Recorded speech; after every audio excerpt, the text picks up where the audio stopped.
वह साल जिसके अंदर जो फरवरी का महीना होता है वो 28 की बजाय 29 की तारीख उसमें जुड़ जाती है, तो वह वर्ष लीप ईयर कहलाता है, यानी कि अधिवर्ष। और यह जो कोइंसिडेंस है, ये जो मौका है, ये प्रत्येक 4 वर्षों पे आता है। इसके पीछे का जो विज्ञान है वो ये है कि हम जैसा कि जानते हैं कि एक वर्ष में 365 दिन होते हैं, लेकिन वास्तव में एग्जैक्ट 365 दिन नहीं होते। 365 दिन 5 घंटे और 48 मिनट और कुछ सेकंड, ये एक वर्ष की अवधि है। सूर्य के चारों ओर पृथ्वी परिक्रमा करती है और सूर्य की पूरी एक परिक्रमा, एक रोटेशन करने में पृथ्वी को 365 दिन 5 घंटे 48 मिनट लगते हैं। लेकिन हम ये मान के चलते हैं कि एक साल 365 दिन का होता है, तो ये जो 5 घंटे और 48 मिनट अधिक लगता है हर साल के रोटेशन में पृथ्वी को सूर्य का एक चक्कर लगाने में, उस वजह से ये जुड़ के 4 साल में एक दिन को एनहांस कर देता है, बढ़ा देता है।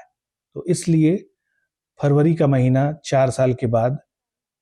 28 की बजाय 29 का हो जाता है और उसे हम लीप ईयर यानी कि अधिवर्ष कहते हैं। जैसा कि हम सभी इस बात से परिचित हैं कि पृथ्वी सूर्य के चारों तरफ जो परिक्रमा करती है, उसके अनुसार ही ऋतुओं का परिवर्तन, मौसम में जो बदलाव हमें दिखता है, वो उस परिक्रमा की वजह से ही होता है। तो ये जो एक दिन का अंतर आता है, ये अगर लीप ईयर ना होता तो गर्मी कुछ वर्षों के बाद जून की बजाय दिसंबर में आने लगता। तो ये जो साइंटिफिक कैलकुलेशन है, वैज्ञानिक गणना है लीप ईयर को स्थापित करने के लिए, उसके पीछे यही रीजन है कि 4 सालों के बाद फरवरी का महीना एक दिन अधिक हो जाता है और जो एक संतुलन है वो बना रहता है। और जो एक प्राकृतिक ये घटना होती है पृथ्वी का सूर्य के चारों तरफ अपनी ऑर्बिट पे घूमने की, वो जो प्राकृतिक व्यवस्था है